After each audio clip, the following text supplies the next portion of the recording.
صل على سيدنا ومولانا محمد وعلى سيدنا علي وسيدتنا فاطمة وسيدتنا زينب وسيدنا حسن وسيدنا حسين وعلى آله وصحبه وبارك وسلم اللهم صل على سيدنا ومولانا محمد. الحمدللہ رب العالمین والصلاة والسلام علی سید الانبیاء والمرسلین. اللہم صلی علی سیدنا و مولانا محمد وعلی آلہ واصحابہ وبارک وسلم وصلی علیہ. دنیا کے تمام دیکھنے والوں کو، تمام چاہنے والوں کو، تمام پیار کرنے والوں کو، اور جہاں جہاں تک اس وقت میری آواز کو سنا اور مجھے دیکھا جا رہا ہے، جنید اقبال کی جانب سے انتہائی محبت کے ساتھ السلام علیکم.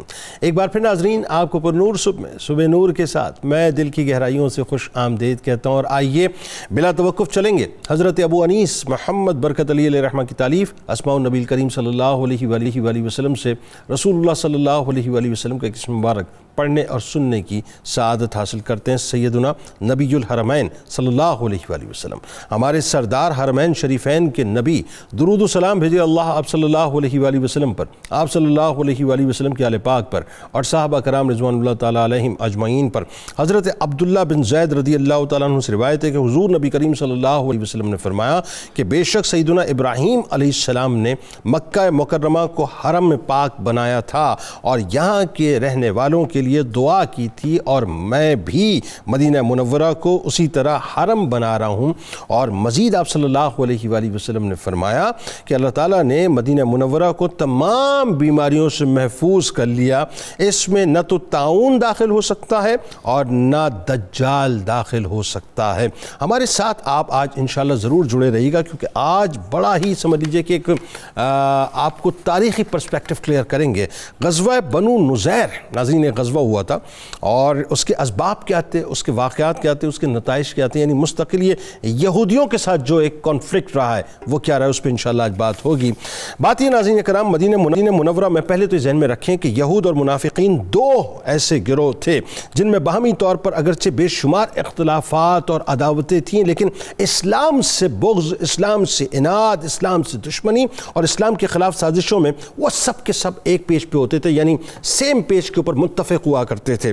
اسلام کی ہر فتح اور کامیابی سے ان کے گھروں میں صف ماتم بچ جایا کرتی تھی، اور اگر مسلمانوں کو کوئی تکلیف پہنچتی تھی تو ان دونوں قبیلوں میں خوشی کے شادیانے بجائے جاتے تھے. میں آپ کو کچھ تاریخی حقائق بتلا رہا ہوں. احد میں ناظرین مسلمانوں کو جانی نقصان ہوا. اس نے یہودیوں اور منافقوں کی اسلام دشمن سرگرمیاں جو تھیں اس میں حیران کن حد تک اضافہ کر دیا تھا، حتیٰ کہ وہ معاہدے جو انہوں نے سرور دو عالم صلی اللہ علیہ وآلہ وسلم سے کیے تھے ان کی خلاف ورزی ان کا معمول بن گیا. ناظرین کرام، پہلے تو ذرا اس بات کو تاریخی اعتبار سے تھوڑا سمجھ لیں، کیونکہ آج سارا یہ جو مسئلہ ہے نا، یہ جو پوری دنیا میں آپ کو بپا ہوا نظر آتا ہے، یہ ایکچولی یہودیوں کا شاخسانہ ہے. کسی دن اس پہ میں ڈیٹیل میں بات کروں گا.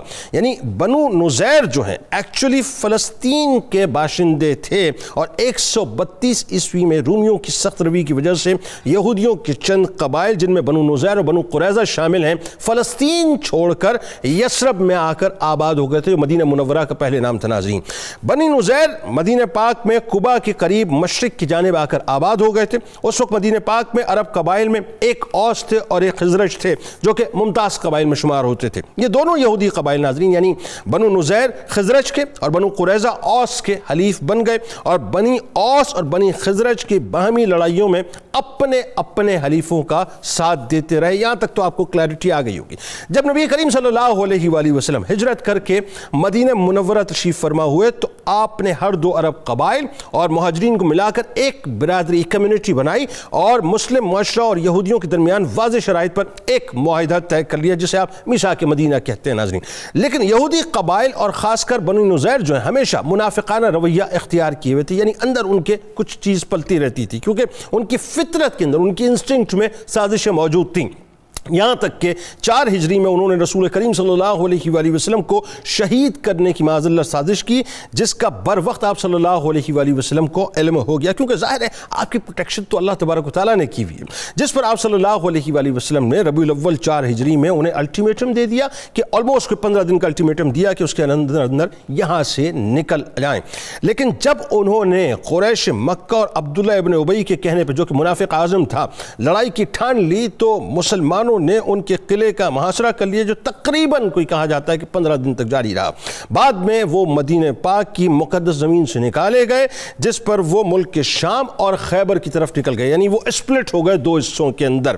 ناظرین کرام، بنو نذیر کو اپنے اوپر بے حد گھمنڈ تھا، اور جیسا آج بھی ظاہر آپ دیکھ لیجیے یہودیوں کو اپنے اوپر گھمنڈ ہے، یعنی وہ کہتے ہیں دنیا میں کوئی جو ہے وہ انسان نہیں ہے، انسان اگر ہے تو ہمیں، باقی سب ہمارے تابع بنائے گئے، جانور ہیں، ہمارے کاموں کے لیے بنائے گئے۔ وہی گھمنڈ ناظرین اس وقت تھا، یعنی یہودی اور عرب قبائل کی جو معاملہ تھا وہ یہ تھا ناظرین کہ یہودی عرب قبائل کی مدد سے مسلمانوں کا ڈٹ کر مقابلہ کرنا چاہتے تھے، لیکن خدائی طاقت کے سامنے وہ بہت جلد ہار مان کر اپنی بستی کو چھوڑ کر چلے گئے، اسلحہ چھوڑ کر جو مال اسباب اٹھا سکتے تھے وہ سرور دو جہاں صلی اللہ علیہ وآلہ وسلم کی اجازت سے لے گئے، یعنی یہاں پہ بھی رحمت دو عالم صلی اللہ علیہ وآلہ وسلم نے ان پر کرم فرمایا۔ چونکہ فطرتاً سازشی تھے، لہٰذا بنو نذیر نے مدینہ پاک سے اٹھ کر خیبر کو اپنی سازشوں کا مرکز بنایا، اور یہاں مدینہ پاک میں کسی قربانی کے بغیر مسلمانوں کو شاندار کامیابی حاصل ہوئی۔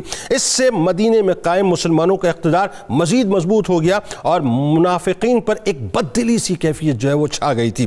اب انہیں کھل کر کچھ کرنے کی جرت نہیں ہو رہی تھی۔ اس طرح رسول کریم صلی اللہ علیہ وآلہ وسلم ان بدعوں کی خبر لینے کے لیے بھی یکسو ہو گئے، جنہوں نے احد کے بعد ہی سے مسلمانوں کو سخت مشکلات میں الجھا کر رکھا تھا۔ وہاں یہودیوں نے اپنا ہیڈ کوارٹر، اب چونکہ سازشیں تو ذہن میں تھی نا ناظرین، اور آج بھی آپ دیکھ لیجیے 70% ریونیو پہ دنیا کیا ڈومینیٹ کرتے ہیں جو وہ یہودی ہیں، تو وہ اس وقت بھی انہوں نے کیا یہ کہ وہاں مدینہ پاک سے جیسے نکالے گئے اپنا ہیڈ کوارٹر انہوں نے خیبر کو بنایا، اور ایک بار پھر مدینہ پر حملے کرنے کی سازشوں کو جو ہے وہ تیار کیا، اور قریشیوں کو جو ہے اکسایا، یعنی تمام قبائل کو ملایا، اور آپ کے ذہن میں رہے کہ ایک نیٹو فورس کی صورت، اس وقت کی جو نیٹو فورس تھی وہ غزوہ خندق کے موقع پہ تقریباً 30,000 کی تعداد میں جمع ہوئی تھی۔ معاملہ یہ ناظرین ذہن میں رہے، بس آخری بات عرض کر رہا ہوں کہ یہ 1450 برس پہلے یہ ساری سازشیں انہوں نے بنی تھی۔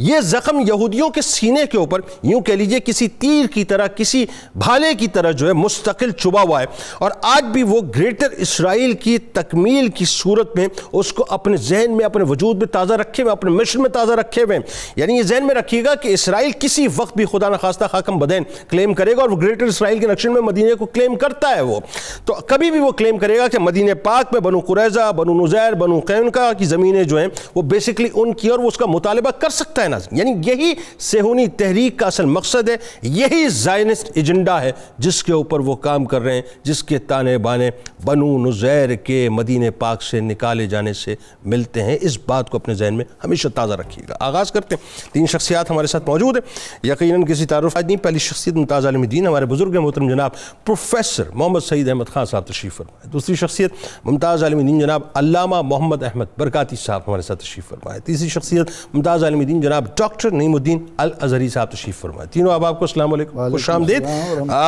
بڑا تاریخی پروگرام اس اعتبار سے پروفیسر صاحب، ظاہر ہے اس پہ آگے جا کے ہم بات کرتے ہیں کہ آج بھی وہ اتنا ہی ریلیونٹ ہے، یہ قبیلہ بنو نذیر کا معاملہ، اور یہ قیامت تک ریلیونٹ رہے گا، یہ کسی صورت بھی ڈسکارڈ نہیں ہو سکتا، آبسلیٹ نہیں ہو سکتا، ہو ہی نہیں سکتا۔ یہ غزوہ بنو نذیر جس کے نتیجے میں ظاہر ہے یہودیوں کی جو قبیلہ تھا وہ مدینہ پاک سے اس کو بے دخل کر دیا گیا، اور وہ نکلتے ہوئے وہ دشمنی، وہ بغض و نفرتیں لے کے اپنے زخم کی صورت میں نکلے تھے۔ اچھا پہلے تو ذرا آغاز کیجئے یہاں سے، بنیادی اسباب اس کے کیا بنے، ہوا کیوں یہ غزوہ؟ بسم اللہ الرحمن الرحیم۔ محترم جنید اقبال صاحب، آپ نے انٹرویو میں بڑی خوبصورت انتہائی مدلل انداز میں پوری دنیا کو بتا دیا کہ اصل وجوہات کیا ہے۔ جزاک اللہ، جزاک اللہ۔ قرآن کریم واضح طور پر کہہ رہا ہے کہ یہ تمہارے کبھی بھی خیر خواہ نہیں ہو سکتے۔ درست۔ قد بدت البغضاء من افواہہم، ان کے منہ سے تو بغض ظاہر ہو ہی چکا ہے، لیکن ما تخفی صدورہم اکبر، جو ان کے سینوں میں چھپا ہے اس کا تم اندازہ نہیں لگا سکتے کہ وہ کتنا بڑا ہے۔ نبی اکرم رحمت عالم صلی اللہ علیہ وسلم نے انہیں اہل کتاب ہونے کی بنا پر بڑی عزت دینے کی کوشش کی، ٹھیک ہے، لیکن ان لوگوں نے ہمیشہ اس عزت کا ناجائز فائدہ اٹھا کر مسلمانوں کے خلاف جتنی بھی کوششیں ان کو مٹانے کے لیے کر سکتے تھے اس میں ذرا بھی کمی نہیں لاتے تھے۔ درست۔ اب قبیلہ بنو نضیر کے ساتھ یہ جو واقعہ ہوا، اس کے اسباب پر اگر ہم نگاہ ڈالیں تو بالکل بجا کہا آپ نے کہ غزوہ احد کے بعد جب مسلمانوں کو ظاہری طور پر تھوڑا سا نقصان اٹھانا پڑا ان کی اپنی ایک رائے کی بنا پر، تو اس نے ان تمام تر کفار و مشرکین کو، یہود کو وہ حلہ شیری دی کہ انہوں نے خفیہ رابطوں کے ذریعے مسلمانوں کو صفحہ ہستی سے مٹانے کے لیے پورا اہتمام کرنے کی کوشش کی۔ اور اسی ضمن میں اسی 4 ہجری میں پہلے غزوہ ذات الرجی پیش آیا جس میں 10 صحابہ اور ان میں حضرت خبیب اور حضرت زید کا واقعہ رونما، اور اس کے بعد اسی 4 ہجری میں جو انتہائی تکلیف دہ واقعہ رونما ہوا وہ بئر معونہ کا ہے۔ اللہ اکبر، 70 صحابہ، اللہ اکبر، جس میں قبیلہ بنو زال تھا، بنو لحیان تھا، کتنے قبائل نے مل کر مسلمانوں کے ساتھ جو سلوک کیا اس پر رسول اکرم رحمت عالم صلی اللہ علیہ وسلم اتنے دکھی ہوئے کہ آپ پورا 1 مہینہ نماز فجر میں ان قبائل پر لعنت بھیجتے رہے۔ اللہ اکبر، اللہ اکبر۔ اور اسی یعنی جو غزوہ ذات الرجی ہے اس میں جب ان کا ایک سردار ابو برا عامر بن مالک حضور علیہ الصلوۃ والتسلیم کے پاس آیا کہ جی ہمارے قبائل ایمان قبول کرنا چاہتے ہیں۔ اب سازشوں کا جال دیکھیے کس طرح سے بنتے ہیں،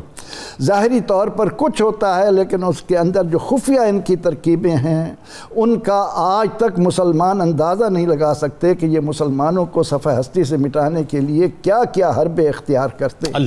اب ظاہری طور پر وہ کہہ رہے ہیں کہ یا رسول اللہ صلی اللہ علیہ وسلم قبائل اسلام لانا چاہتے ہیں۔ اب آپ نے 70 صلحاء کی جماعت، مبلغین کی جماعت ان کے ساتھ بھیجی اور اس کے انہیں لے جا کر ان کا جو پلان تھا 200 کے قریب کفار و مشرکین نے ان کو گھیرا اور صرف ایک صحابی عمر بن امیہ زمری اور اس کو بھی عامر بن طفیل نے اس لیے چھوڑا کہ میری ماں نے منت مانی تھی غلام آزاد کرنے کی تو اس کے طور پر تمہیں چھوڑتا ہوں، اور ان کے چوٹی کے بال کاٹے اور ان کو چھوڑا، باقی تمام جو تھے ان کو شہید کر دیا۔ اچھا، قطع کلام کی معذرت، چونکہ نام آپ نے عامر لیا تو ایک عامر بن طفیل تھا مطلب وہ ملعون، اور ایک عامر بن فہیرہ تھے رضی اللہ تعالیٰ عنہ۔ آپ دیکھیے یہ بھی اسی جو ہے اپنا موقع وہ نصیب لیکن کمال دیکھیں کہ ان کی جو اپنا مبارک جس میں اتھر تھا وہ اللہ تبارک و تعالیٰ نے جو آسمانوں پر اٹھایا اور پھر فرش پر آتے آتے ایسا غائب ہوا کہ ان کی تمام تر نگاہوں میں نہیں۔ بالکل بات کنٹینیو کیجئے وہیں سے۔ جی،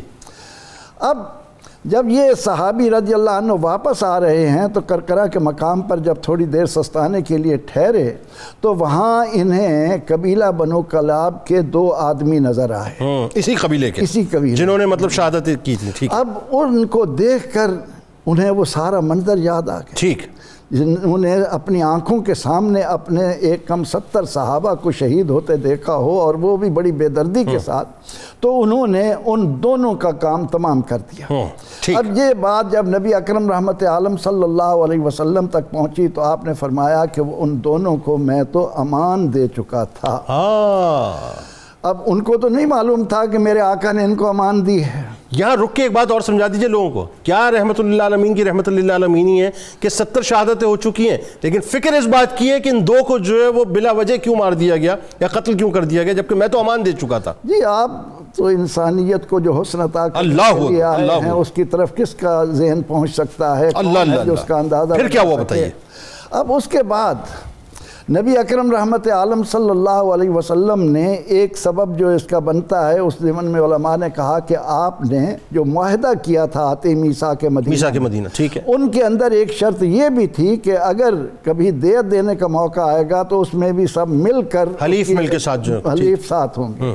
تو آپ صلی اللہ علیہ وسلم نے پروگرام بنایا کہ بنو نضیر کے پاس جا کر ان سے اس دیت کے معاملے میں بات کی جائے۔ یہ یہودیوں کا قبیلہ ہے، یہودیوں کا قبیلہ جو جو وہاں. اور یہاں پر قرآن کریم کی روشنی میں ناظرین کو بتاتا چلوں کہ اہل مدینہ میں یہود اس لیے آ کر آباد ہوئے تھے کہ ان کو معلوم تھا کہ یہاں آخری پیغمبر نے آنا ہے صلی اللہ علیہ وسلم. اس لیے جب نبی اکرم رحمت عالم صلی اللہ علیہ وسلم وہاں تشریف لے گئے تو انہوں نے ان میں حیی بن اخطب اور اس کے دیگر ساتھیوں نے کہا کہ یہ بڑا اچھا موقع ہے اور اس میں ان کے ساتھ صدیق اکبر بھی آئے ہیں, عمر فاروق بھی ہیں, علی مرتضیٰ بھی ہیں, تم چھت پر ایک چکی کا پاٹ پڑا ہے وہ ان پر گرا دو, اس کے نیچے معاذ اللہ یہ دب جائیں گے تو سارا قصہ ہی ختم ہو جائے گا. اب اللہ رب العزت جس نے اعلان فرما رکھا ہے کہ واللہ یعصمک من الناس, اللہ آپ کو لوگوں سے بچائے گا. جبریل امین علیہ السلام نے آ کر آپ کو اطلاع دی اور آپ صلی اللہ علیہ وسلم فوراً وہاں سے مدینہ منورہ تشریف لائے اور اس کے بعد پھر آگے یہ معاملات چلے اور اس کا غزوہ بنو نذیر کی یوں سمجھ لیجئے بنیاد یہاں پہ ڈل گئی. یہ اس کا سبب, ایک سبب یہ بھی بن گیا, دو اسباب میں سے ایک سبب جو ہے وہ یہ بنی, اور یہ میرا خیال ہے زیادہ ایتھینٹک واقعہ ہے. ایک سبب یہ بھی بنتا ہے کہ آپ سے کہا گیا کہ جی آپ کچھ ساتھیوں کو لائیں, ہم 30 افراد جو آپ 30 گئے, پھر معاذ اللہ شہید کرنے کا پروگرام تھا, پھر کہا کہ 10 آئیں, 10 گئے تو اس موقع پر بھی ان کا یہ پروگرام بنا کے ساتھ سبب درمیان میں یہی تھا کہ انہوں نے آپ کو پتھر کے نیچے دبا کر شہید معاذ اللہ. ٹھیک, یعنی انہوں نے بنیادی طور پر, اور یہ یہودیوں کی سرشت میں ہے کہ تمہارے دوست کبھی نہیں ہو سکتے اور جو ان سے دوستی کرے گا وہی میں سے ہوگا, بے شک خدا جو ہے وہ ظالموں کو ہدایت دی. قرآن کی ظاہر آیات کا اس کا مفہوم یہ ہے. اچھا اب بات یہ ہے کہ آج بھی ہم دم بھر رہے ہیں دوستیوں کے, ہمیں یہ پتہ نہیں ہے کہ جو ہمارے رسول کے نہیں ہوئے ہمارے کیا ہوں گے. اس سے بڑی دلیل اور کیا ہے ہمارے لیے, رسول نے تو کتنا کرم ان کے اوپر کیا. اب سوال یہ ہے علامہ صاحب یہ بتائیے, یہاں سے بنیاد ڈل گئی. اب جب بنیاد ڈل گئی تو محمد بن مسلمہ رضی اللہ تعالیٰ عنہ کے ذریعے نبی کریم صلی اللہ علیہ وآلہ وسلم نے بنو نذیر کو ایک پیغام باقاعدہ بھیجا. اچھا یہ جو پیغام تھا بنیادی طور پہ سرکار علیہ السلام نے مطلب نہ صرف ان کو بھیجا بلکہ کچھ اتمام حجت کے لیے محمد بن مسلمہ رضی اللہ تعالیٰ عنہ کا جو ہے وہ ظاہر ہے سرکار مدینہ صلی اللہ علیہ وسلم کی نشانیاں بتا کر ایک اتمام حجت کرنا بھی تھا. اس کی ذرا تفصیل بتائیے کیا ہوا. بسم اللہ الرحمن الرحیم. آج کا موضوع جو ہے بنو نذیر کے حوالے سے یہودیوں کے خصوصیت کے اعتبار سے وہ ان کی جہاں پر ایک سرشت کو واضح کر رہا ہے, تو دوسرے نمبر پر ہمیں یہ بھی معلوم ہو رہا ہے کہ اسلام نے ان کے اوپر کتنا کرم کیا تھا اور انہوں نے جواب میں کیا کیا. آج کی ہماری گفتگو سن کر اگر کوئی شخص کوئی یہ جو کہے کہ میں اسلام کے پوائنٹ آف ویو سے نہیں سنتا, وہ جرنل نالج کے لیے اس کو پڑھتا ہے, تو اس کے ذہن میں یہ بات ہونی چاہیے کہ کسی بھی ہیڈ آف دی اسٹیٹ کے خلاف اگر پورا کوئی ملک سازش کرتا ہے تو وہ پورے کا پورا ملک اس کا جواب دہ ہوتا ہے. Very good point. تو اس لیے اس موقع پر انہوں نے ایک دفعہ نہیں بلکہ 2 دفعہ پلاننگ کی اور اس پہ عمل کرنے کو تیار بیٹھے تھے. یہ میرے رب کا کرم تھا کہ حضور صلی اللہ علیہ وسلم کی اللہ تعالیٰ نے خود حفاظت فرمائی, اور حفاظت کا جو اللہ تعالیٰ نے وعدہ کیا تھا کہ اے محبوب کریم علیہ السلام آپ کو ان کی حفاظت کی ضرورت نہیں, ہم آپ کی حفاظت کریں گے. اور یہ اللہ کے نور کو جو پھونکوں سے بجھانا چاہتے ہیں اللہ اپنے نور کو مکمل کر کے رہے گا. اور کمال یہ کہ ہیڈ آف دی اسٹیٹ جو بنے ہیں تو اس میں یہ میثاق مدینہ میں وہ تمام باتیں انڈورس بھی ہو گئی ہیں کہ وہ بھی انہی کے تابع تھے. جی, جبکہ در حقیقت اس سے پہلے احد کے موقع پر بھی یہ غداری کر چکے تھے. ہاں ریلیٹڈ ساتھ ہی انہوں نے جو وہ 3 افراد جو ہیں ان کو ساتھ جو حضور صلی اللہ علیہ وسلم کی شہادت کے لیے خنجر دے کر بھیج دیا, اور پھر تیسرا حملہ ان کا جو یا تیسری کڑی کہہ لیں اس کی تیسری دفعہ حضور کو شہید کرنے کی جسارت وہ اوپر سے چکی کا پاٹ گرانے کا تھا. اچھا, محمد بن مسلمہ رضی اللہ تعالیٰ عنہ. اب اس کے بعد جو ہے اب یہ جو جنرل نالج والے ان کو سوچ لینا چاہیے کہ ان کا اب حال اس کے بعد کیا ہونا چاہیے. درست. اب اس کے لیے بھی حضور صلی اللہ تعالیٰ علیہ وآلہ وسلم نے فوری طور پر ان سب کو لائن حاضر کر کے سزا دینی نہیں شروع کی, بلکہ ان کے لیے آپ نے نرم گوشہ رکھا اور فرمایا کہ پہلے تو بات یہ ہے کہ یہ بنیادی طور پر تو اہل مدینہ میں سے ہے ہی نہیں. اہل مدینہ تو اوس اور خزرج تھے. انہوں نے تو باہر سے آ کر ان کو اپنے جو اس وقت حضور کی نشانیاں تھی یہ ساری باتیں بتا کر ان کو یہ گائیڈ لائن دی ہوئی تھی کہ آخری نبی آئیں گے وہ ہم میں سے آئیں گے اور پھر پوری دنیا پہ راج ہوگا. تو ان کو یہ باتیں انہوں نے دکھلا کر اپنے پیچھے لگایا ہوا تھا اور قرض دے دے کر ان کو اپنے سود کے اندر جکڑا ہوا تھا. تو یہ بنیادی مدینہ کے رہائشی تھے ہی نہیں. اگر تو اس میں یہ بنیادی طور پر فارغ ہے, ہمارے ذہنوں کو یہ سمجھنا چاہیے. محمد بن مسلمہ رضی اللہ عنہ ان کو جو حضور صلی اللہ علیہ وسلم نے روانہ فرمایا, ادھر وہ پیغام دے کر روانہ کیا, اور جب یہ یہاں پہ پہنچے ہیں تو انہوں نے کہا کہ حضور نے جو آپ کے لیے پیغام عطا کیا ہے وہ میں بعد میں بتاتا ہوں، پہلے یہ سن لو، میں تمہیں ریمائنڈ کروانا چاہتا ہوں۔ اور اس میں بھی گنجائش تھی، کیا اچھی بات، اس میں بھی گنجائش تھی کہ اگر آپ اسلام قبول کرتے ہیں تو پھر آپ ادھر ہی رہیں، آپ کے اموال بھی، آپ کے سب کچھ، اور معافی بھی آپ کو دی، یعنی اتمام حجت ہو رہا ہے، اتمام حجت۔ تو اب یہاں پر یہ مسئلہ ہوا کہ جب انہوں نے کہا کہ میں وہ واقعہ بیان آپ کا پیغام دینے سے پہلے یہ بتانا چاہتا ہوں کہ وہ وقت یاد کرو جب میں تمہارے پاس ایک مرتبہ آیا تھا، اور یہ کوئی پرانی بات نہیں ہے، کوئی 3-4 سال پہلے کی بات کر رہا ہوں۔ تو اس وقت میں آیا تو تم نے اس وقت مجھے کہا تھا کہ آپ کھانا تناول کرنا چاہتے ہیں یا ہمارا دین قبول کرنا چاہتے ہیں، تو میں نے کہا دین تو قبول نہیں کروں گا، لیکن کھانا کھلانا چاہتے ہو تو بالکل وہ میں تمہاری دعوت قبول کرتا ہوں۔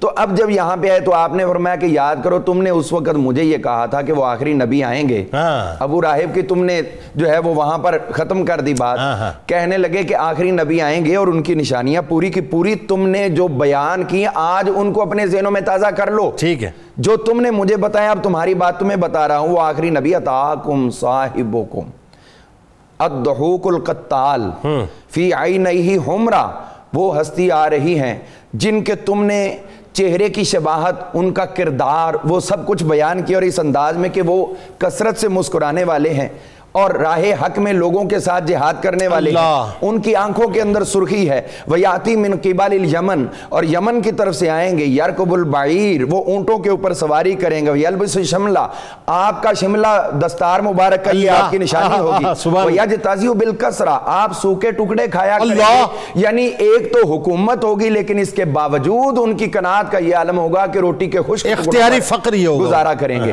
تو اب اس کے بعد وَسَيْفُهُ عَلَىٰ عَاتِقِهِ، ان کی تلوار ان کے کاندھے پہ لٹک رہی ہوگی۔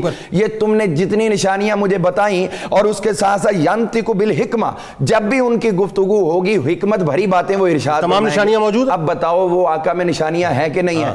تو وہ فوری کہنے لگے شرما کے گھبرا کے، ہاں نہیں یہ ان میں نہیں ہے، وہ نبی نہیں ہے، انہوں نے کہا چلو مانو نہ مانو میرا کام تھا تمہیں تمہاری بات پہنچا دینی، اب اس طرف اب کیا ہے، انہوں نے کہا حضور صلی اللہ تعالی علیہ وسلم نے فرمایا کہ جو تم نے گمان کیا تھا نا کہ مجھے خبر نہیں ہے، مجھے میرے رب نے بتا دیا تھا، اوپر چکی کا پارٹ پڑا ہوا تھا جو عمر بن حجاج نے میرے اوپر گرانے کی کوشش کی، اور تم سب اس قتل میں شریک ہو، جو پریکٹیکلی تم اقدام اٹھا چکے تھے، اور اللہ تعالیٰ نے میری حفاظت فرمائی، اب تمہارے لیے یہ رستہ ہے کہ تم یہاں سے جتنا سامان چاہتے ہو لے جاؤ، ٹھیک ہے، جتنے تم اموال چاہتے ہو لے جاؤ، جو کچھ لے جانا چاہتے ہو، لیکن 10 دن تک کی مہلت ہے، اس کے بعد جو تم میں سے نظر آیا اس کو یقیناً پھر اس کی سزا دی جائے گی، قتل کیا جائے گا۔ اب جنید صاحب میں اس میں ایک چھوٹا سا ٹچ دینا چاہتا ہوں، اگر نعوذ باللہ ثم نعوذ باللہ کو دریوز اگر اٹھ کے میرے مصطفیٰ کریم علیہ السلام کی شان رحمت للعالمین پہ کوئی اعتراض کرے اور کچھ کرتے نہ کرتے، اتنا تو حق تھا نا، تو ان سب کو قیدی بنا کے وہاں رکھ لیتے۔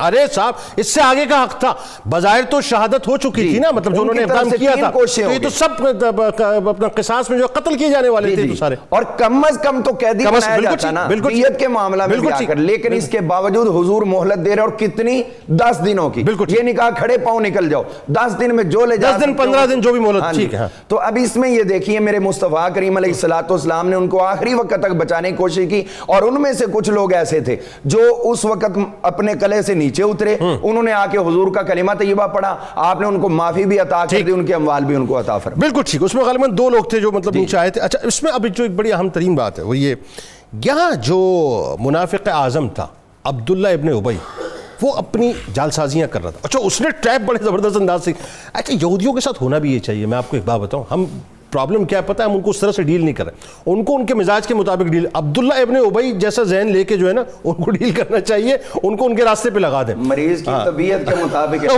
تو وہ صحیح ٹریپ کیا اس نے بنو نذیر کو۔ تو ذرا یہ بتائیے ان کے بارے میں کہ یہ جو عبداللہ ابن ابی نے جو چال بنائی تھی، پھر سلام بن مشکم جو ہے ایک شخص وہاں پر جو بعد میں کہتے ہیں کہ وہ اپنا ایمان لے کے آئے، صحابی رسول بنے، ان کا ایک مشورہ تھا، وہ مشورہ بتائیں۔ پھر حیی بن اخطب یا اخطب، اس نے جو ہے وہ اپنا باقاعدہ سرکار علیہ السلام کو تھریٹ کیا اور یہ کہا کہ مدینہ میں نہیں چھوڑ سکتا اور نہ ہم چھوڑیں گے۔ یہ کیا ہوا تھا سارا بتائیے ذرا۔ جی بسم اللہ الرحمن الرحیم، یہ جو سارے کا سارا سینیریو ڈسکس ہو رہا ہے، اس میں جب صورتحال یہاں تک پہنچ گئی، ایک تو سورۃ المائدہ کی یہ آیت پیش نظر رہے کہ اللہ رب العزت نے خود یہ نعمت جو ہے مسلمانوں کو یاد کروائی کہ یا ایھا الذین آمنوا اذکروا نعمت اللہ علیکم اذ ہم قوم ان یبسطوا الیکم ایدیہم فکف ایدیہم عنکم واتقوا اللہ وعلی اللہ فلیتوکل المؤمنون. فرمایا اے ایمان والو یاد کرو کہ جب ایک قوم نے کوشش کی تھی کہ وہ اپنے ہاتھ تمہاری طرف لمبے کریں اور تمہارے نبی پاک صلی اللہ علیہ وآلہ وسلم کو گزند پہنچائیں، فکف ایدیہم عنکم، تو اللہ رب العزت نے ان کے ہاتھوں کو روک کے ان کے منصوبوں کو ناکام بنا دیا اور یہ بتا دیا کہ کارساز حقیقی وہی ہے، تم نے تو بہت کچھ کرنے کی کوشش کی. واللہ یعصمک من الناس، سرکار کی حفاظت کرنے والا اللہ رب العزت ہے. تو جب وہ ساری سازش ان کی ناکام ہوئی تو پھر جو عبداللہ بن ابی تھا اب اسے موقع مل گیا، اسے پتہ چلا کہ اب ان کو یہ بہت بڑا ایک فری ہینڈ دیا گیا ہے کہ آپ اپنے سارے اموال لے کے جا سکتے ہیں. تو اس نے حیی بن اخطب جو ان کا سردار تھا اس سے ساز باز کی اور دو بندے ان کے پاس بھیجے، ایک کا نام سوید اور دوسرے کا نام داعث. ان دونوں کو بھیج کے کہا کہ جاؤ ان سے یہ کہو کہ 2000 جنگجو میرے پاس ہیں اور بھی لوگ ہیں، ہم بڑی سپورٹ کریں گے، ہم تمہارے قلعوں میں تمہارے ساتھ آ کے بیٹھ جائیں گے اور شانہ بشانہ لڑیں گے اور یہ کریں گے اور وہ کریں گے. اور بنو غطفان سے بھی میری بات چل رہی ہے اور بنو قریظہ سے بھی چل رہی ہے اور بڑا میں تمہارے لیے ماحول کو سازگار بنا رہا ہوں. یعنی آج کی اگر آسان زبان میں کہوں کہ ٹرک کی بتی کے بھی چل لگا دیا اور بڑے سبز باغ دکھائے، سبز باغ دکھائے. اور بس وہ اللہ کی گرفت ان پہ آنی تھی، وہ اس کی باتوں میں آ گئے. حالانکہ جو بنو قریظہ کا اس وقت لیڈر تھا اس نے واضح طور پہ کہا کہ ہم اس وقت، کیونکہ ان کی باری بعد میں آنی تھی، تو کہا کہ ہم غدر نہیں کریں گے اور ہم، وہ پیغام پہنچ گیا. اور اس کا بھی اندر سے سارے کا سارا وہ مزاج خراب ہو گیا. یہ پہلے ہی ان کے اندر منافقت موجود تھی اور یہودم اسلام دشمنی تو ان کا وہ وتیرہ ہے. اس نے اپنے بھائی جدئی بن اخطب جو حیی بن اخطب کا بھائی تھا اس کو بھیجا کہ جاؤ اور جا کر حضور صلی اللہ علیہ وسلم نبی اسلام ان کو جا کے کہہ دو کہ بھائی ہم جو ہے وہ نہیں چھوڑیں گے اور ہم ادھر ہی رہیں گے. تو سلام بن مشکم جس نے ایک بہت بڑا اچھا کردار مصلحانہ ادا کیا، سلام بن مشکم نے کیا جملے اسے کہے، اس نے کہا واللہ انک لتعلم ونعلم معک، اے حیی بن اخطب تو بھی جانتا ہے اور ہم بھی جانتے ہیں. حالانکہ یہ اس وقت یہودی ہیں، یہ اسے کہہ رہے ہیں تو بھی جانتا ہے اور ہم بھی تیرے ساتھ جانتے ہیں انہو لرسول اللہ، جن کے خلاف تم ساز باز کر رہے ہو وہ اللہ کے رسول ہیں. وَإِنَّ صِفَتَهُ عِنْدَنَا، اور ان کی صفات ہماری کتابوں میں لکھی ہوئی ہیں. وَإِنَّا لَمْ نَتْبَعَهُ وَحَسَدْنَا، ہم نے ان کی اتباع نہیں کی اور ہم حسد میں مبتلا ہوئے. یہ سارے اپنے مرض تو وہ جانتے تھے، یہ سارے تم جانتے ہو. تو تعال فلنقبل ما آتانا من الامن، آجا اب جو امن و امان انہوں نے ہمیں عطا کیا اسے قبول کر، نکل یہاں سے، اپنا سامان لے کے نکل، اتنا بڑی سپیس تمہیں مل رہی ہے. لیکن اس وقت بدبختی اس پہ غالب آئی اور اس نے جو ہے وہ اس پکڑ میں آنا تھا. تو حضور صلی اللہ علیہ وسلم کو پیغام بھیجا کیا، انا لا نبرح من دیارنا واموالنا فصنع ما انت صانع، دھمکی نعوذ باللہ. کہا کہ ہم یہاں نہ اپنے دیار چھوڑیں گے نہ اپنے مال چھوڑیں گے، آپ جو چاہتے ہیں وہ کر لیں، ہم یہاں سے ہلنے والے نہیں. اب یہ دیکھ لیں کہ جنید صاحب کہ اب اس میں ان کے لیے نرم گوشہ رکھنا اور سافٹ کارنر تلاش کرنا، بھائی ان کو اتنی بڑی سپیس بھی دی، ان کو ان کا ہر طرح کا حق دیا. اب جب اس کے باوجود وہ غدر پہ اترے ہوئے ہیں پھر ان کو ان کے غدر کی سزا نہ دی جائے، یہ کیسے وکیل ہیں کہ جو ہے نا، وہ کسی نے کہا تھا کہ مدعی سست اور گواہ چست والی یہ معاملہ ہے سارا. نہیں اس میں جو ایک میں ذرا چاہتا ہوں آپ اس پہ کامنٹ کیجئے. جو میں نے ابتدا میں ایک بات کہی، دیکھیے ساری گیم اس وقت یہی تو ہے پوری، اگر آپ اس کو مطلب تھوڑا سا طائرانہ نگاہ سے دیکھیں آپ، اور بلکہ یوں کہ میں تو یہ کہوں گا کہ اس کو ذرا اس کو ایک انٹرنیشنل پالیٹکس کی اگر آپ سطح پہ جا کے بات کریں تو آپ یہ دیکھیے کہ پوری گیم یہی ہے. یعنی آج بھی یہودی اس زخم کو اپنے سینے میں پالے ہوئے کہ ہمیں نکالا گیا. وہ یہ نہیں کہتے کہ ہم نے کیا کیا، وہ اس بات کو ماننے کو تیار ہی نہیں ہے کہ ہم نے کوئی زیادتی کی ہے. وہ جو ہسٹوریکل مطلب بیک گراؤنڈ ہے اس کو تو ایک طرف کر. جنید صاحب صرف ایک بات یہاں عرض کروں، یہ سلام بن مشکم کا آپ نے نام لیا نا، ان کے ساتھ ایک بندہ اور بھی تھا. اچھا وہ کون؟ اس کا نام تھا کنانہ بن سویرہ. اوکے، کنانہ بن سویرہ نے بھی بہت لمبی چوڑی سپیچ اسے دی تھی حیی بن اخطب کو. اس نے کہا کہ از راہ حسد تم ایمان نہیں لاتے، تم جانتے ہو کہ وہ سچے نبی ہیں، ساری نشانیاں ان کے اندر موجود ہیں، تمہارے پاس دو راستے ہیں. کنانہ بن سویرہ نے کہا, اس نے کہا جی کیا دو راستے ہیں؟ کہا اب جانتے بھی ہو کہ وہ سچے نبی ہیں تو آؤ موقع ہے ان پہ ایمان لے آتے ہیں اور ان کے قدموں میں حاضر ہو جاتے ہیں. کہا دوسرا راستہ کیا ہے؟ دوسرا راستہ یہ ہے کہ پرامن طریقے سے ابھی بھی موقع ہے, نکل چلو اور یہاں سے جس طرح انہوں نے کہا ہے ان کی شرائط کے اوپر. مطلب یہ ہے کہ سارے لوگ سمجھانے والے تھے اور اس وقت اس کو بتا رہے تھے, لیکن وہ جو اسلام دشمنی ہے وہ غالب آئی. اللہ تعالیٰ فرماتا ہے لا تتخذوا اليہود والنصارى اولیاء, اور ایک جگہ فرمایا لتجدن اشد الناس عداوۃ للذین آمنوا اليہود والذین اشرکوا, کہ وہ لوگ سب سے زیادہ اسلام سے دشمنی میں پہلے نمبر پہ یہودی ہیں, اور یہ پہلے دن سے لے کے آج تک اسلام دشمنی ان کی. بلکہ سورہ مائدہ کی وہ آیات بھی اگر ذہن میں آپ کے ہو یا اس کا ترجمہ ہو کہ یہ یہود و نصارہ تمہارے دوست نہیں ہو سکتے, یہ میں نے وہی پڑھا لا تتخذوا اليہود والنصارى اولیاء, کہ یہود و نصارہ کو اپنا دوست نہ بناؤ. بعضهم اولیاء بعض, یہ ایک دوسرے کے دوست تو ہیں. الکفر ملۃ واحدہ, یہ تمہارے کبھی بھی دوست نہیں ہو سکتے, تمہارے ساتھ کبھی بھی فیور نہیں. اور یہ بھی فرمایا گیا جو ان سے دوستی کرے گا وہ انہی میں سے ہوگا. ہاں فرمایا کہ بالکل یہ واضح طور پہ ارشاد فرمایا کہ جو ان کے ساتھ دوستی کرے گا فإنہ منہم, وہ انہی میں سے ہوگا اور انہی کے ساتھ اس کا عشر و نشر ہوگا. لہٰذا یہ بڑی واضح طور پہ یہود کی یہ سازش آشکار ہوئی اور اس کو کتابوں کے اندر لکھا گیا. پہلے جو ہے وہ بنو قینقاع وہ اسی طرح نکالے گئے, پھر بنو نضیر کے ساتھ یہ حشر ان کے اپنے کرتوتوں کی وجہ سے ہوا, اور اس کے بعد پھر بنو قریظہ کی ساری داستان ہمارے. بالکل ٹھیک ہے, ظاہر ہے وہ تو پھر وہ فائنلی جب یہ دیکھیں نا, یہ نیکسس ناظرین ایسا تھا اور یہ ایک بنت تھی اور ساری سازشیں جو ہیں وہ ایکچولی اس کی جو یوں کہہ لیجئے کہ اپنا جو اس کی جو بنیاد تھی, اس کی جو اوریجن تھا وہ یہودیوں کے پاس موجود تھا. اور ظاہر ہے جب یہ مدینے سے بالکل بے دخل کر دیے گئے تو انہوں نے خیبر کو اپنا ہیڈ کوارٹر بنایا. لیکن وہی بات کہ پہلے بنو قینقاع جو ہیں وہ ان کو فارغ کیا گیا مدینہ پاک سے, اور یہ سرکار علیہ السلام کے ویژن پہ میں قربان جاؤں سر. پھر بنو نضیر جو ہیں وہ فارغ کیے گئے, اور اس کے بعد بنو قریظہ فائنلی جو ہے غزوہ خندق کے بعد, جیسا کہ میں نے آپ سے ابتدا میں کہا تھا کہ اس وقت کی نیٹو فورسز جو ہیں وہ جمع ہوئی تھی, فارغ کیے گئے. لیکن وہی بات ہے وہ اس وقت بھی ڈومینیٹ کرتے تھے اور وہ آج بھی ڈومینیٹ کر رہے ہیں. مسئلہ یہ ہم سمجھنے کو تیار نہیں. سرکار کی بارگاہ میں درود پاک کا نذرانہ پیش کرتے ہیں. لوٹ کے آپ کو بتلائیں گے کہ اب یہ جو روانگی ہوتی ہے یہ کس طرح سے ہوئی ہے, اور یہاں پر بھی سرکار مدینہ صلی اللہ علیہ وآلہ وسلم نے کیسا ان کے اوپر کرم کیا ہے, آپ کو بتلائیں گے درود پاک سرکار کی بارگاہ میں. اللہم صلی علی سیدنا و مولانا محمد وعلی سیدنا علی و سیدتنا فاطمہ و سیدتنا زینب و سیدنا حسن و سیدنا حسین وعلی آلہ و صحبہ و بارک وسلم. اللہم صلی علی سیدنا و مولانا محمد وعلی سیدنا علی و سیدتنا فاطمہ و سیدتنا زینب و سیدنا حسن و سیدنا حسین وعلی وصحبه وبارك وسلم.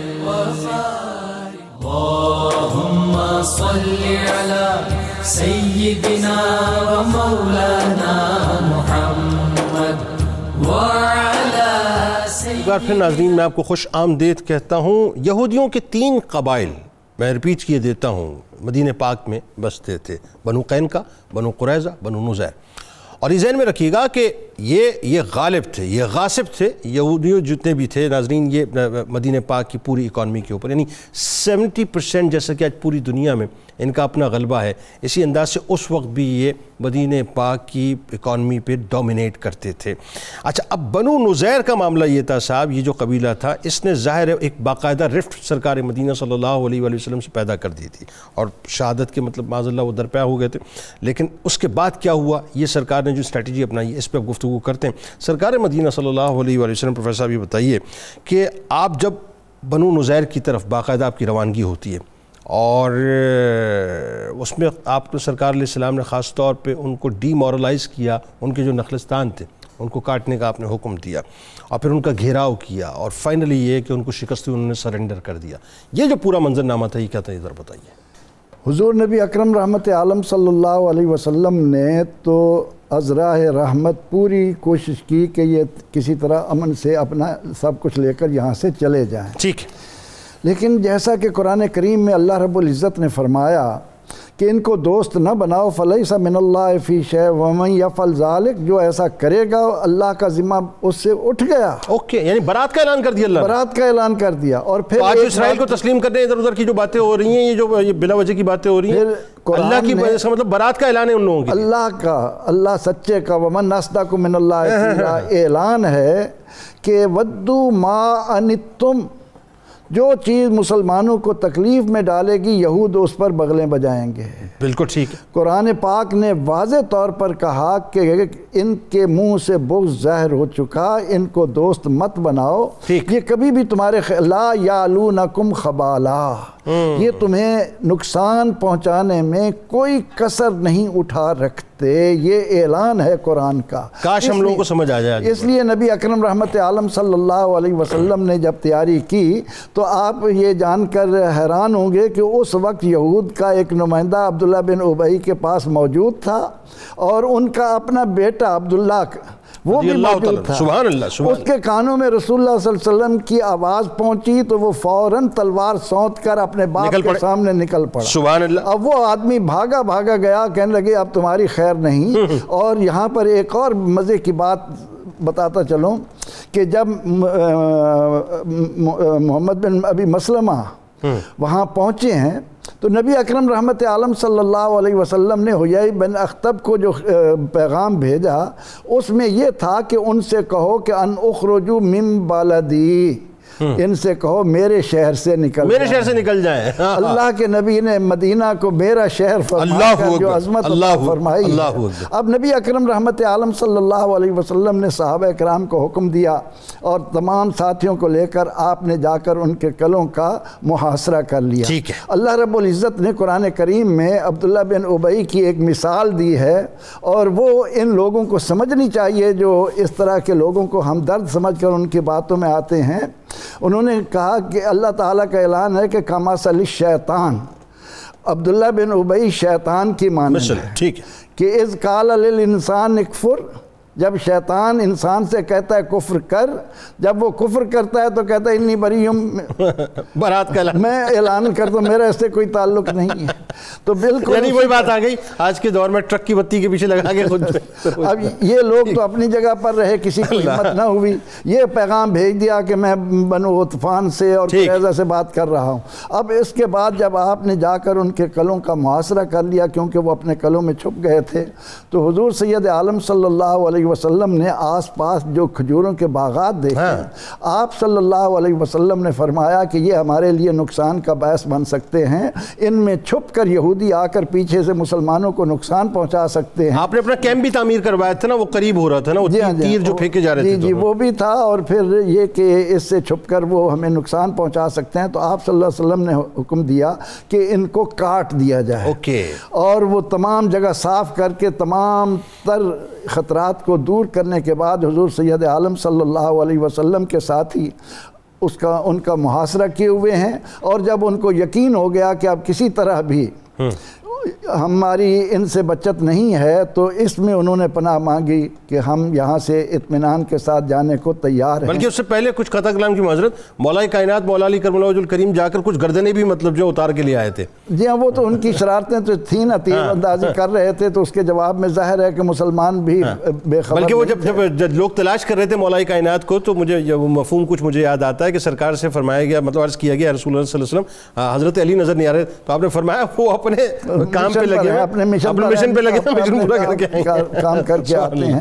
تو اس طرح سے نبی اکرم رحمت عالم صلی اللہ علیہ وسلم نے مدینہ پاک کو یہودیوں کے قدموں سے پاک کرنے کے لیے اپنا منصوبہ بنایا اور آخر کار وہ اس بات پر راضی ہوئے اور پھر 600 اونٹوں پر اپنا سامان وغیرہ لاد کر انہوں نے جانے کا ارادہ کیا. اور ان کے جانے کے بعد جب ان کی تلاشی لی گئی قلعوں کی تو اس میں سے جو سامان موجود تھا اس کی تشریح تشریح بھی علماء نے لکھی ہے کہ اچھا سر، اس کی تشریح سے پہلے ایک بات مجھے ذرا بتا دیجیے، پھر تشریح پہ ہم آگے جا کے بات کرتے ہیں. ایک نقطہ جو میرے ذہن میں بھی آتا ہے، اور وہ اس وقت وہ کنورزیشن بھی ہوئی ہے وہاں پہ، کہ سرکار علیہ السلام تو رحمت للعالمین ہے، اور ظاہر ہے سرکار علیہ السلام نے جنگوں کا بھی ایک کنڈکٹ دیا، اور اس کنڈکٹ میں ایک بڑی بنیادی بات یہ ہے کہ پودوں کو، پیڑوں کو مطلب جو نقصان نہ پہنچانا. یہاں ایسا کیا ہوا کہ سرکار علیہ السلام نے پیڑوں کو کاٹنے کی بات کی؟ ایک سوال پیدا ہوتا ہے. حضور نبی اکرم رحمت عالم صلی اللہ علیہ وسلم نے اس بات کو مد نظر رکھتے ہوئے کہ یہ کبھی بھی تمہارے خیر خواہ نہیں ہو سکتے، جس طرح نوح علیہ السلام نے ان کی نسلوں کے لیے کہا تھا، اور اسی کا نتیجہ ہے کہ آج آپ سورہ فاتحہ میں پڑھتے ہیں غیر المغضوب. یہ المغضوب یہی ہیں، ضربت علیہم الذلۃ والمسکنہ، انہی کے بارے میں نازل ہوا ہے. اس لیے نبی اکرم رحمت عالم صلی اللہ علیہ وسلم نے چاہا کہ ان سے مدینہ منورہ کو پاک کیا جائے، ان تمام کو یہاں سے نکال دیا جائے. وہ تو بنو قریظہ کے متعلق بات آئے گی، جب بات آپ کے ذہن میں آ رہی ہے وہاں پر ہوگا کہ ان کے جوانوں کو لائن میں لگا کر وہاں نہیں میں بات کر رہا ہوں درختوں کو کاٹنے کی، پودوں اور درختوں کو. جی ہاں، ظاہر ہے کہ جنگی اسباب میں جہاں کہیں بھی ممکن ہو کہ آپ کو نقصان پہنچ سکتا ہے، اس سے آپ کا بچاؤ. بالکل ٹھیک. اچھا اب ذرا یہ بتائیے، وہ جو منظر اب ظاہر وہاں تک تو پروفیسر صاحب نے ہم نے پہنچا دیا کہ ان کو جو ہے بے دخل کرنے کا حکم دیا گیا، اور پھر فائنلی شکست خوردہ ہو کے اب ان کو جو ہے نکلنا. تو ان کی جو بے دخلی کا منظرنامہ ہے وہ کیا ہے، وہ ذرا بتائیے، کیونکہ یہی وہ زخم ہے جو لے کے نکلے ہیں، اور آج 1450 برس ہو گئے اسی زخم کو لیے ہوئے ہیں، اور جو فائنل جو یوں کہہ لیجئے کہ بیٹل ہونی ہے اس سرزمین کے اوپر، یہ اسی زخم کی وجہ سے بنیادی طور پہ اسی کو کلیم کرتے ہیں، اسی نقشے کے اوپر وہ دنیا میں کام کر رہے ہیں. تو جلا وطنی کا جو منظر ہے یا بے دخلی کا جو منظر، بے دخلی میرا خیال ہے صحیح ورڈ ہے، اپروپریٹ ورڈ ہے، تو بے دخلی کا جو منظر ہے وہ بتائیے کیا ہے، اور اموال کی جو تقسیم ہوئی ہے اس کا کیا معاملہ تو بتائیے ذرا. جی اس میں بنیادی بات تو جو ہے وہ آج تک بھی یہی رائج ہے کہ جب کوئی شخص جو ہے ایک ملک کے لیے انتہائی خطرے کا باعث بن رہا ہوتا ہے تو اس کو وہاں سے جلا وطن کر دیا جاتا ہے. ٹھیک. جدید دور میں بھی اس کی جو ہے نا وہ سینکڑوں مثالیں موجود ہیں. بالکل ٹھیک. لہٰذا اگر حضور صلی اللہ تعالیٰ علیہ وآلہ وسلم نے ان کو جلا وطن کیا ہے تو یہ کوئی ایسا قانون نہیں ہے کہ جو صرف آپ نے اپلائی کیا اور باقی انسانیت ساری اس کے خلاف ہے. بالکل صحیح. تو اگر وہ غلط ہوتا خدا نہ خاصہ تو آج تک دنیا اس پہ عمل نہ کر رہی ہوتی، چاہے وہ مسلمان ہو یا غیر مسلم، سب میں یہ ہے. اچھا ایک اور بات، وہ اجوا وغیرہ کے ان کے وہاں پہ درخت وغیرہ میں اس طرف آتا ہوں، وہ بتائیے ذرا. اب وہاں پر جو آپ صلی اللہ علیہ وسلم نے ان کے درخت کاٹنے کو حکم دیا، چونکہ یہود کی ایک سرشت میں چیز شامل تھی کہ یہ مال سے بہت محبت کرتے، یہ ہے بات. تو یہ اجوا کے کھجور ان کے لیے بہت قیمتی تھے، تو حضور نے ان کے سامنے کاٹنے کو حکم دیا کہ شاید اب بھی یہ تڑپ کے آ جائیں اور رجوع کر لیں، مورلی کولیپس ہو جائیں. جی تو ان کو ذرا اس کی کشش پڑے اور یہ اب بھی اپنے اس کیے ہوئے فعل پر نادم ہو جائیں. حضور تو قدم قدم پہ ان کو موقع دے رہے ہیں کہ آپ جو ہے اب بھی پلٹ آؤ، اب بھی اپنے رویے پہ نظر ثانی کر لو، اب بھی تم جو ہے وہ اپنی جو ریشہ دوانیاں ان سے باز آ جاؤ. لیکن وہ اس کو بھی غلط طریقے سے لے رہے ہیں. تو یہ تو سیدھی سی بات ہے کہ آج بھی جہاں پر یہ ٹینک کس لیے ہوتے ہیں، ہر ملک نے بنائے ہوتے ہیں، جو گولے پھینکتے ہیں تو وہ اسی لیے پھینکے جاتے ہیں کہ آگے سے جو چیز رکاوٹ بن رہی ہوتی ہے اس کو ختم کرنے کے لیے. ان کی عورتوں نے اپنے آپ کو پیٹنا شروع کر دیا تھا جب انہوں نے دیکھا کہ ان کے درخت جو ہے وہ، حالانکہ کوئی زیادہ نہیں، 8 سے 10 درخت، کوئی ٹوٹل 8-10 درخت. تو اس لیے لوگ جو ہیں وہ سمجھے کہ نعوذ باللہ کو بہت بڑے بڑے باغات اجاڑ دیے، تو یہ درخت ان کے سامنے کوئی ویلیو نہیں رکھتے. بالکل. تو اب ہم آتے ہیں اس بات کی طرف کہ جو حضور صلی اللہ تعالی وسلم نے ان کو جلا وطن کیا اس کا منظر کیا تھا. جاتے ہوئے بھی ان کو ذرہ بھر بھی ندامت نہیں تھی، اور اس وقت بھی الٹا اپنا کرو فر اور روب و دبدبا دکھا کے جا رہے تھے. اور جانے کے لیے بجائے اس کے کہ اپنے قبیلے کی گزرگاہ جو ہے وہ سیدھا جو رستہ جاتا ہے خیبر کی طرف اس طرف میں نکلیں، الٹا یہ خزرج کے قبائل کے علاقوں سے ہو کر عین مدینہ منورہ کے وسط اور بازاروں سے گزرے، اور گزر بھی اس طرح ہے کہ آگے لونڈیاں اور عورتیں لگائی ہیں اور ڈانس کر رہی ہیں، شہنائیاں بج رہی ہیں، جیسے یہ تو ایسا لگ رہا ہے کوئی بہت بڑا علاقہ فتح کر کے آ رہے ہیں. اور پھر جو اوپر ہودج پہ اور زرق برق لباس پہنے ہوئے، اب یہ چیز کسی کو بھی اٹریکٹ کر سکتی تھی بھی یہ تو جا رہے ہیں. اور آپ دیکھیے جو مسلمانوں نے ہجرت کی تھی انڈیا سے پاکستان کی طرف، تو ان کو راستوں میں کیسے لوٹا گیا تھا. پوری مسلمان جو ٹرینوں کی ٹرینیں اڑا دی گئی تھی، ان کے اموال قبضے میں لے لیے گئے تھے. یہ جدید دنیا. لیکن حضور صلی اللہ تعالی علیہ وسلم کے غلاموں کا اس وقت رویہ کیا تھا کہ سب مال بھی سامنے، دولت بھی سامنے، زرق برق چیزیں بھی، ہیرے جواہرات بھی، اور کسی کی طرف انہوں نے بد نظری سے ایک آنکھ اٹھا کر بھی نہیں دیکھا. یہ میرے آقا کی تربیت کا اثر ہے. اب اس کے بعد جب یہ نکل رہے ہیں اور الٹا پھر آوازیں کس کے جا رہے ہیں. اچھا بڑے ریشمی لباس، بڑا مطلب انہوں نے وہ ریشمی لباس پہنے ہوئے، ہیرے جواہرات کے گلوں میں ہار ڈالے ہوئے، اور ابو رافع جو یہودی ہے وہ وہاں پہ اونچی آواز میں کہہ رہا ہے یہ جتنا مال ہم تمہیں دکھا رہے ہیں نا یہ ہم نے ایسے موقعوں کے لیے جمع کیا ہوا ہے. یعنی یوں کہہ لیجئے کہ یہودیوں کی سرشت کے اندر جو ہے بنیادی طور پر ڈھٹائی موجود تھی, اور یوں کہیے کہ ان کی سرشت میں ان کی غیرت کے آگے بے مطلب اس وقت سے لگا ہوا ہے. جی, اور اگر میں ابو رافع کے اس قول کو یہاں پہ کہہ دوں کہ ان کو اپنی کرتوتوں کے رزلٹ کا بھی پتا تھا کہ وہ جو کہہ رہا تھا کہ ہم نے یہ مال اتنی مواقع کے لیے جمع کیا ہوا تھا تو اس کو پتا تھا بھی ہم نے یہ کرنا تو ہمارا انجام یہ ہوگا. اب اس پہ دیکھیے کہ حضور صلی اللہ علیہ وسلم کے غلاموں کے سامنے یہ سب کچھ ہوا اور آپ نے اس کو برداشت کیا. اب اس کی تقسیم کی طرف آ جاتے ہیں. جو اموال تقسیم جو بقیہ بچ گئے, انہوں نے وہاں سے اپنا جو کھڑکیاں تھی وہ بھی اکھاڑ لیں, دروازے بھی اکھاڑ لیے, چھتوں کی کڑیاں بھی اکھاڑ لیں, بالے چھتیر جو کچھ بھی تھے وہ سب کے سب اتار کے لے گئے. پیچھے تو رہ گئے وہ پتھروں کے سارے جمگٹے جو کچھ بھی تھا, اور زیادہ سے زیادہ میکسیمم وہ باغات بچے. ٹھیک. اب اس میں حضور صلی اللہ علیہ وسلم جب تشریف لے کر گئے تو آپ نے حضرت ثابت بن قیس رضی اللہ عنہ کو بلایا اور فرمایا کہ اپنے ساتھیوں کو بلا لو. انہوں نے اوس اور خزرج کے حضور کی دعوت پر سب کو بلایا. اب حضور صلی اللہ علیہ وسلم نے یہاں پہ منظر کشی ہے. حضور نے فرمایا کہ ہاں بھی بتاؤ, تمہارے سامنے میں دو آپشن رکھتا ہوں, یا تو یہ مال سب میں ہم برابر کا تقسیم کر دیں مہاجرین و انصار میں, تو یا ہم پھر اس کے لیے ایسا کرتے ہیں کہ جو آپ نے مہاجرین کو مال مکانات دیے وہ آپ کو واپس دے دیں, ہم یہ مال ان کو دے دیں. حضرت سعد بن معاذ رضی اللہ تعالیٰ عنہ جو قبیلہ اوس کے سربراہ تھے, اور حضرت سعد بن زرارہ رضی اللہ عنہ یہ بیک آواز بولے حضور ہمیں کچھ نہیں چاہیے, یہ سارے کے سارے اموال مہاجرین کو. اب یہاں پہ حضور نے دعا فرمائی اور کتنی مسرت سے دعا فرمائی ان کے وَيُؤْثِرُونَ عَلَىٰ أَنفُسِهِمْ کی مصداق اللہم ارحم للانصار, یا اللہ یہ میرے انصار کتنے خوش غلام ہیں, ان پہ اپنی رحمت. اور یہ مال فہ تھا. جی, یہ مال فہ تھا, اس پہ بھی بات کر لیتے ہیں. دو جملے وقت میں, ہاں دو جملے. دو قسمیں ہوتی ہیں جب مسلمان کہیں جنگ لڑتے ہیں مال ملتا ہے تو یا تو مال غنیمت ہے, اگر وہ جنگ لڑ کے بزور طاقت حاصل کیا تو وہ مال غنیمت ہے, 5واں حصہ اللہ اور اس کے رسول کا ہوگا, باقی مجاہدین میں تقسیم کیا جائے گا. ایک ہوتا ہے مال فہ. مال فہ وہ ہوتا ہے جو جنگ کے بغیر صلح کے یا مذاکرات کے نتیجے میں ملتا ہے, وہ اللہ اور اس کے رسول کی اپنی ذاتی ثوابی. اب ان کی ثوابی تھا, یہ فہ تھا, میں یہ سمجھنا چاہ رہا پھر بھی کرم تھا کہ حضور نے ان کو پھر بھی مشورے کے اندر شریک. میں یہی میں سمجھنا چاہ رہا تھا کہ چونکہ مال فہ تھا اور یہ ظاہر سرکار علیہ سے ویسے تو پوری کائنات آپ کی ملکیت ہے, لیکن وہی بات ہے کہ ٹیکنیکلی اسپیکنگ شریعت نے جو ایک کوڈ آف کنڈکٹ بنایا, اس میں آپ نے جو جملہ کہا ہے یہ کوئی ہم خوش بختی کے طور پہ اپنی عقیدت کا اظہار نہیں کر رہے, یہ صحیح بخاری مسلم سب میں حدیث. حضور فرماتے ہیں ان الارض للہ ولرسول, ساری زمین کا مالک اللہ ہے اور اس کا رسول ہے. ایگزیکٹلی ایسے, میں اس میں کوئی دوسری رائے تھوڑی, میں وہی تو عرض کر رہا ہوں پوری کائنات کے آپ مالک. لیکن وہی بات ہے کہ چونکہ مال فہ تھا لیکن اس کے باوجود بھی سرکار علیہ السلام نے یہ کرم فرمائی اپنے ساتھیوں کے ساتھ کی. آخر میں فائنلی غزوہ بنو نذیر کا جو نقشہ ہے اس کو ظاہر ہے سورہ حشر میں اللہ تبارک و تعالیٰ نے بیان فرمایا. میں چاہتا ہوں قرآنک ورڈکٹ جو ہے وہ بالکل آخر میں اس طرح جائے تاکہ لوگوں کو ذرا وہ ذہنوں میں پیوست ہو جائے, اور اس کی کامیابی کے بعد جو مستقبل کا ایک پورا منظرنامہ تھا وہ بھی ذرا بتائیے, اس کے نتائج مسلمانوں کے حق میں کیسے ہوئے. پھر وہی بات ہے کہ وہ جو میں جب بار بار کہتا ہوں میں کہ جی اس وقت کی نیٹو فورسز 30,000 تقریباً مطلب تھی, اور وہ جو غزوہ خندق کے موقع پہ جمع ہوئے اور فائنلی پھر ان کو جو ہے اپنا ریپ اپ کیا, کیا ہوا. جی, سورۃ الحشر جو ہے یہ قرآن حکیم میں ایک ایسی صورت ہے جس میں اسی پورے غزوے کے احوال بیان ہوئے ہیں, اور ان کے اوپر کیا گرفت آئی اور سرکار کے غلاموں پر کیا کرم نوازیاں ہوئیں ان کا بیان ہوا ہے. اور اس میں پھر بڑی اسماء اللہ الحسنہ کی آیات بھی ہیں, 24 اس کی کل آیات ہیں, اور یہ سورہ حشر پوری مدنی صورت ہے.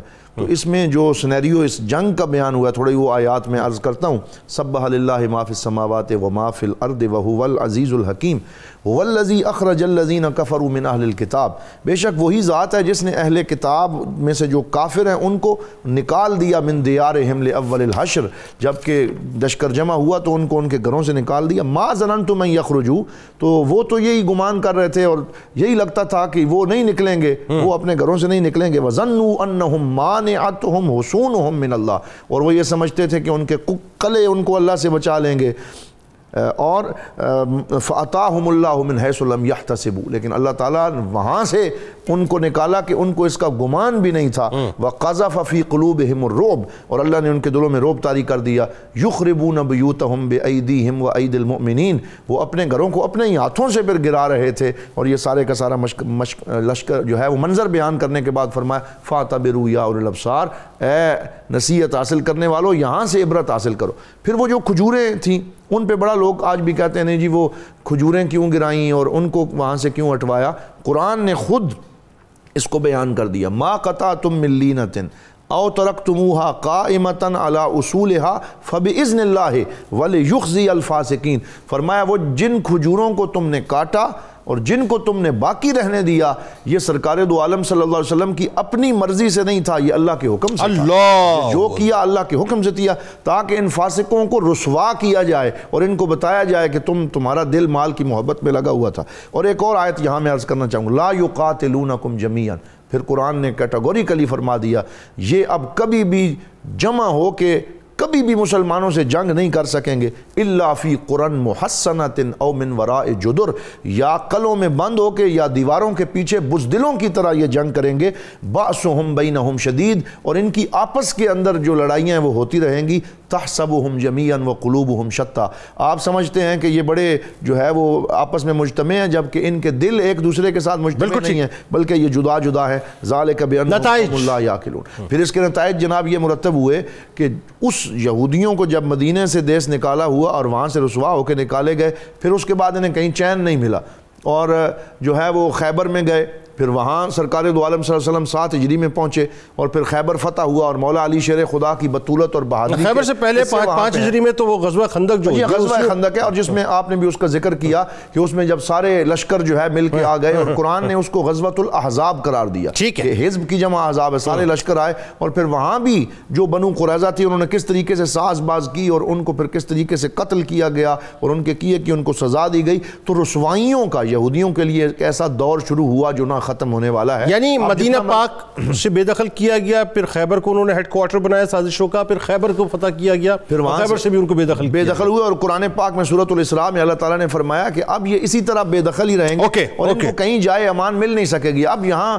فلسطین میں اور جو کچھ یہاں یہ کر رہے ہیں، یہاں بھی ایک قابض کے طور پہ یہ بیٹھے ہوئے ہیں، اور ان کو یہاں بھی کوئی ایسی مستقل امان انشاءاللہ نہیں ملنے والی۔ نہیں وہ ٹھیک ہے آپ کی بات، لیکن وہ جو احادیث کہتی ہیں وہ تو ظاہر اکثر ایک مختلف معاملہ ہے، اور اس میں خاص طور پہ یہ ہمیں سمجھنا ہوگا کہ وہ اپنا کام تو پورا کر رہے ہیں، نہیں وہ کر رہے ہیں، لیکن احادیث نے یہ بھی کہا ہے کہ وہ دن آنے والا ہے کہ جب ایک ایک پتھر بھی کہے گا کہ میرے پیچھے یہودی، یقیناً، اور ان کا یہ فائنل قرآن نے بیان کیا ہے، فائنل کلائمیکس ان کا جو ہے وہی ہے۔ بہت شکریہ آپ تینوں احباب کا، آپ تشریف لائے۔ ناظرین کرام، کتاب الشفا کی جانب آپ کو لیے چلتے ہیں، سورہ الگ کی فضیلت آپ کو بتلاتے ہیں، فرمان نبوی صلی اللہ علیہ وآلہ وسلم، جو شخص اپنے امور میں کامیابی حاصل کرنا چاہتا ہے تو وہ 21 دن تک نماز عشاء کے بعد سورۃ الالق کے 700 مرتبہ پڑھے، انشاءاللہ کامیابی حاصل ہوگی۔ حضرت خالد بن ولید رضی اللہ تعالیٰ عنہ کا قول مبارک ہے کہ جو شخص دنیا میں راہ خدا میں جہاد کرے گا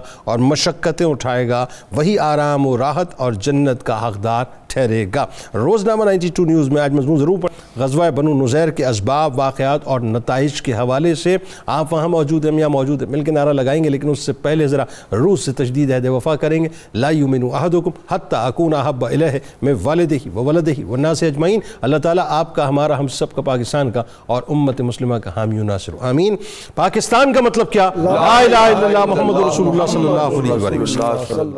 اللهم صل على سيدنا ومولانا محمد وعلى سيدنا علي وسيدتنا فاطمة وسيدتنا زينب وسيدنا حسن وسيدنا حسين وعلى آله وصحبه وبارك وسلم۔